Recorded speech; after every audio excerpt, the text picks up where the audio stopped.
Dear Damien, I really wanted to wait until you had a chance to reply to my letter, if you wanted to, before I bombarded you with another, but I have so many thoughts running through my head. I've decided to write them all down. By the way, if I am encroaching on your privacy in any way and you don't want me to write, please don't hesitate to let me know, like I have mentioned already a few times. I don't know why I feel compelled to have contact with you, I just do. So I will write until you tell me to stop. I found an article in the New Yorker that you might find interesting. I don't know what your legal situation is. The film doesn't go into much detail about your appeal. What is happening? I have a friend whose father knows Kevin Doyle. I would like to make your case apparent to him, but only with your permission. I don't even know what would happen, but I figure the more people who know, the more will be done. I know the movie will help when it comes out, but in the meantime, I will tell everyone I know about you. How far from West Memphis is Tucker? Do you get many visitors?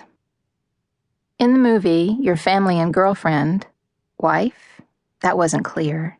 She says you asked her to marry you, but that's all. They came across as very caring, compassionate people. I hope you have a lot of support from them. I hope you get to see your son. How long have you been incarcerated? What are your days like? Do you share a cell with someone?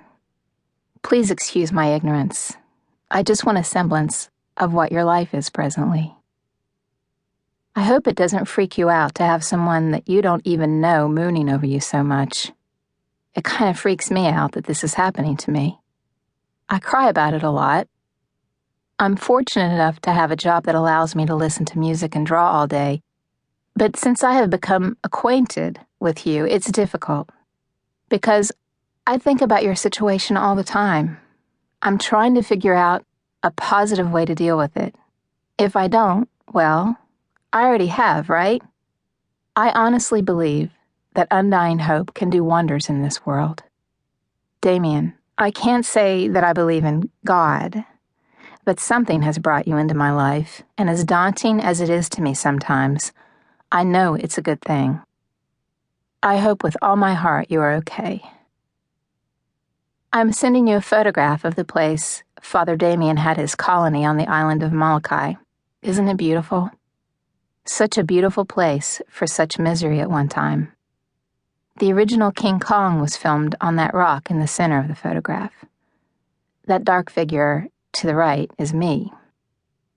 I was a little reluctant to send you a photograph of me, but I suppose it's only fair. The graveyard has an empty grave where Father Damien was buried, but his body was eventually shipped back to Belgium. Okay, I'll stop for now. As I said before, and will continue to say, let me know if I can send anything in particular to you. If you don't tell me, I'm going to start sending you Danielle Steele novels, and really nasty smelling aftershave and sardines and mustard sauce, and pieces of red string that I find on the street. And last but certainly not least, a large pot of some sort. I will, too. Bye, Lorri. April 1996. Dear Lorri, believe me, I in no way think that my privacy is being invaded, and I do not mind being bombarded with letters. I just sent off another letter to you a couple days ago, which you should have gotten right before this one.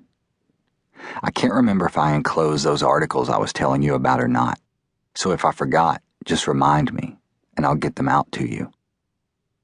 Thank you for the article from the New Yorker. I had read it a couple days before. I have a subscription to the New Yorker. I love the little cartoons they print. I certainly don't mind you making my case known to Kevin Doyle. I would not object to anything that could possibly help.